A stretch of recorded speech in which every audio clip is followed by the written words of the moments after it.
loads of feints all the time. One coming over the top. Stop anyway. Yeah, exactly. And then boom, boom, Bang, bang, boom, bang. boom. Even the stab straight. Boom, boom, boom. I'm pushing him off as well. Just keep him away because he's going to want to lean in on you. Bah, bah, bah, bah. Yeah. Bah, bah, bah, bah. Roll through me. 1, 2. Bah, bah, bah, bah. Go to the. Bah, bah. There we go. Yes. My name's Jak Corrie, I'm 26, I'm from Liverpool and I'm a professional boxer.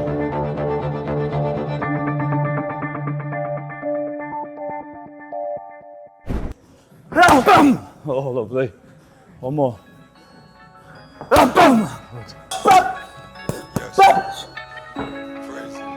Jab. Double that. The right hand to the body on it. Oh, bam!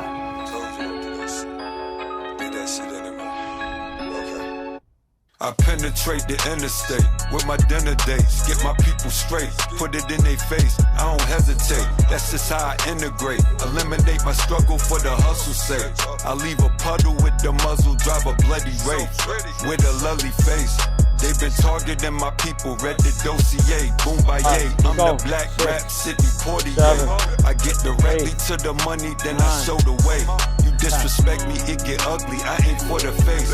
You thought it was some propaganda, you gon' learn today. My hood was bleeding out, I tied a tourniquet around it, eating creme brulee. And told him see you play, and make him French kiss this 4/5. Paint a perfect portrait of the courtship. I temptress was money in the horse grip. I insist you pay me or be forfeit. I ran that pack 1,000 miles to afford this. I wanna be one of them killers on the Forbes list. Larry Page, Pablo Escobar, Fortress. On my deck with the tech, talking more shit. Hey, I swear I'm about to talk some more shit. I wanna be one of them killers on the Forbes list. Larry Page, Pablo Escobar, Fortress. On my deck with the tech, talking more shit. Hey, I swear I'm about to talk some more shit. I was born to the untrue. I duck when the gun blew.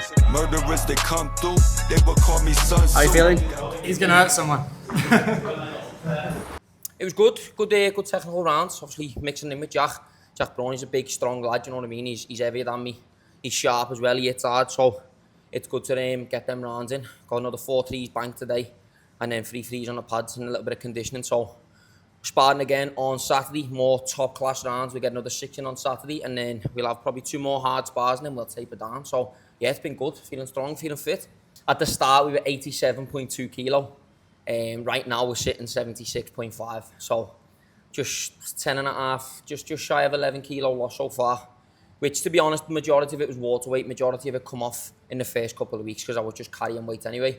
But yeah, we've got a couple of more kilos to go, and about another 3-4 kilos to go in the next 2 weeks, and then we're on that professional weight. All I want is a Five Guys and Cajun fries. That's all I want from there. I'm gonna get a burger, obviously, might get 2. But I said to Liam, I said to a couple of the lads as well, after as soon as that bell goes, in whatever round I take this little fucker to school in, get me a Five Guys on the way with a fucking Oreo milkshake on it, because I am hungry.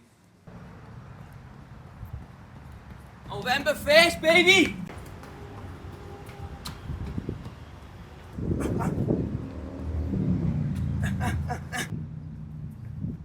Do you know what, mate? Camp couldn't have been better for him. We've been in camp now for 8 weeks.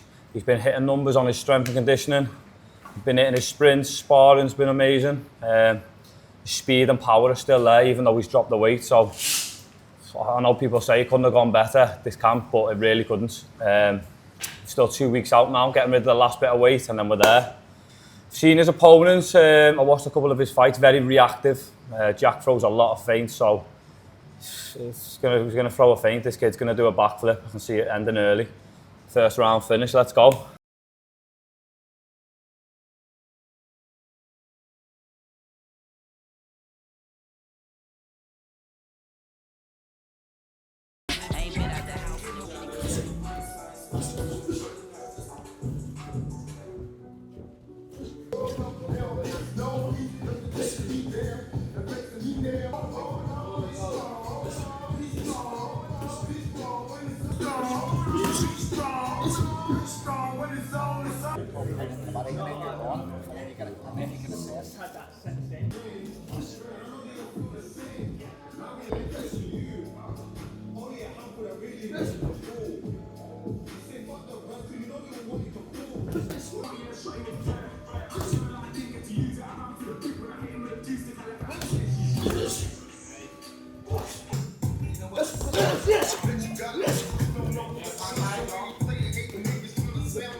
Just down at the space where the venue's going to be next Friday. Posh little venue, just finished some sparring with the lads. Got 4 hard rounds in with John Boy. So yeah, we go again on Saturday for sparring and then a week on Friday's fight night. Feeling fit, feeling strong, a little bit more weight to go and then we're ready to rock. So when I got my first fight offered to me, Mick come in and said there's things called a skills bout in England. So it's before you go into an actual competitive fight, you do a skills bout where there's no winner and it's sort of like a taster to see if you actually want to box. When he offered me it, I absolutely shit me kicks, not gonna lie. But then I went home to my dad and spoke to my dad and obviously he was just like, mate, go and get in there, stop being a shithouse. So I sort of had that attitude, had a little chat with Mick and that skills bout went down in history as one of the best skills bouts because we knocked 10 tons of shit out of each other. So once that happened, I had the love and I had the bug for boxing. So the reason that I had to sort of stop, I've got 2 bad injuries on my shoulders. I remember when the first one happened, I was in a spar and I threw a jab, but it was a lazy jab and I didn't control it. And when I'd done it, I just felt a little bit of a niggle, but it come out and went back in straight away. So it dislocated and went back in. So it was more of just a little bit of an ache that night. And then that one, we just strengthened it up and it was fine. And then the worst one was the right one, was actually happened in a fight. I think it was the first or the second round of a fight. He was a tough kid from the Royal Navy. And I hit him with a massive backhand. And as I landed that one, this one just felt totally different. It come out and the doctor waved the fight off straight away. We went behind the scenes and he literally had his foot on the weight bench pulling my arm back out of place to put it back into place. When that happened, obviously we went to A&E. They sort of put it in correctly, done the x-rays and the ultrasounds. They said it's all fine, it's went in properly. It was actually the doctor's advice that fucked me long term because it should have been operated on within the first 2 weeks of it coming out. But obviously they told me to go away, start strengthening it after the 6-week mark and you can box again at the 12-week mark, which is exactly what I've done. When I went into preparation for the ABAs again, we were sparring a kid called Joe Sava, and again, another top kid, really competitive spar. I've hit him with a big body shot and it come out and I've got the x-ray, it was sat on my pec.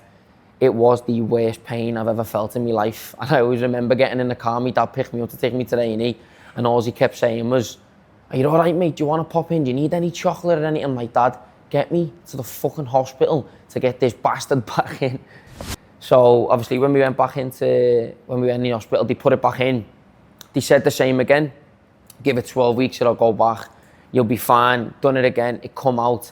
And then that's when I had the news by the doctor who sort of said, this should have been operated on within the first 2 weeks. I've obviously got a young daughter as well, so he sort of said, look at it from the bigger picture.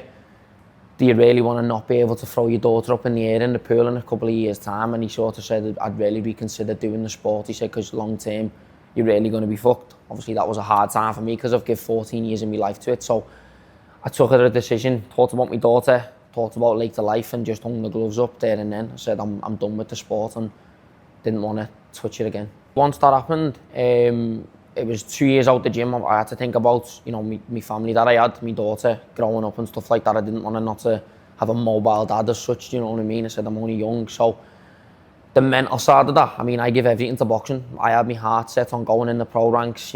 Every kid of my age dreamt of being a world champion, earning a couple of quid on the way, creating legacy for the family. And obviously that got ripped away from me. So the mental side of that was fucking awful. I had a boss little job at home. Just couldn't get going with it, couldn't train, didn't even want to go in the gym. And obviously at that point I wanted to navigate into the coaching side of it to help the kids, but I found that even challenging because it was so much of a tease going in the gym and teaching the kids everything that I've done for that many years. I was the club captain for our gym, So when that happened, that sort of just went off the rails. I was just fucking eating, drinking, just not really giving a fuck about anything. I was just not arsed. It was like, I felt I'd been robbed of the sport. I felt that sport owed me everything. That was a tough, challenging part, but luckily enough, it landed me in Dubai. Obviously, met the lads in Only Comes. The lads said, you know, do you mind helping out with the camp and the fighters in there? I think that the fighters respected me a lot as well because of my background. So started off helping out with the training, the pad work and stuff like that, which, you know, led to bigger things. Being a part of the shows I ended up having my own team on a couple of them, versus Dom, which was good. And again, it was an amazing platform. But then doing that and seeing these bigger shows and seeing the people in real estate getting them type of platforms to box on and showcase the skills, it just instantly gave me the love back. So once I got that little bug, that put the fire in my stomach, and I started training again, started doing some pad work and started doing a bit of sparring just to test it out, started doing a bit more weight training. I went up a weight as well. So again, that brought me back into it, and to this day, it's been fine. And yeah, obviously that's then moved me on to my next chapter. I feel like there's so many chapters in this fucking story. It's a wild, crazy, bumpy road, but that put me on.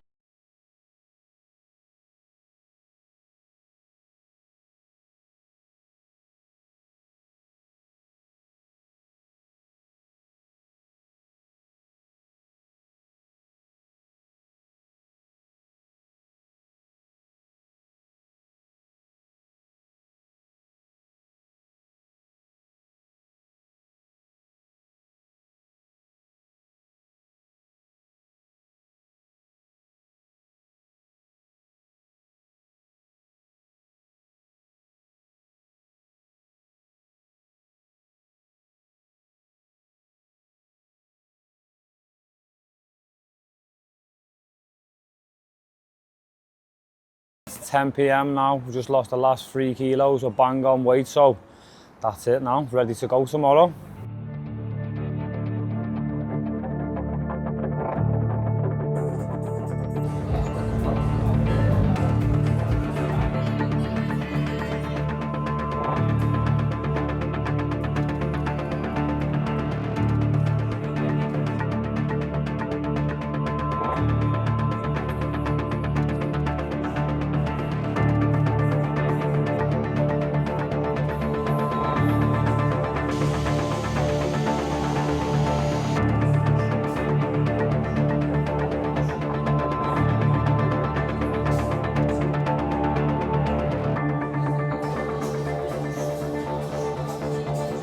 Please help me welcome his opponent into the center of the ring. Fighting out of the red corner, representing England, is Jak Corrie.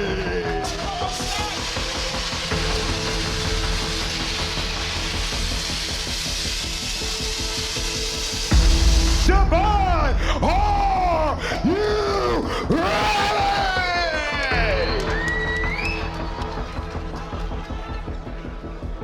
So we're about to get underway with our co-main event on the evening for Big Bang Promotions here at the Space Sports and Events. A lot of anticipation around Jak Corrie and what he can do here tonight on his debut. Solid jab to the body to start.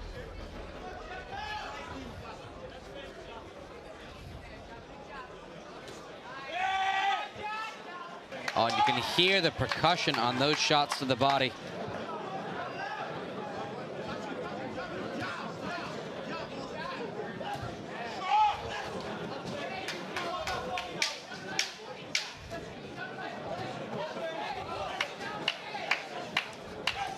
So Hale looking a bit bewildered here, shelling up wisely, but doesn't look like he has too much of an answer.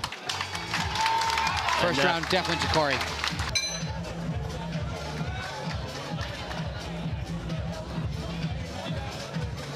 The music's still going while we're fighting. Go on.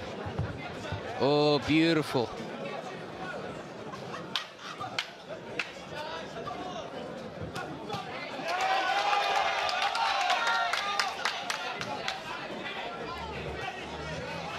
Corrie's got him cornered. It's back where we were in the first round. So Hale calling him on in the corner, looking for that big counter. Corrie does not play ball, calls him back out into the space. No pun intended there. So Hill's defense is holding up so far, but he's not really offering much in there. He's not. In the way of troubling Corrie. Even when Corrie's throwing those hard shots to the body, Sahel is keeping his elbows up front. Corrie getting a little bit impatient with the constant clinching of Sahel. And there it is, even verbally. Oh, big right hand there. And this could be the beginning of the end. Corrie going to work now. He smells blood. And that's it. That's it. Jak Corrie with his pro debut win and an immediate protest from the corner. Ladies and gentlemen, your co-main event of the evening comes to a premature close with referee Andrei Shevelov calling a stop to the action at 2 minutes and 38 seconds in round number 2, declaring your winner by TKO to Wako Jocko, Jak Corrie.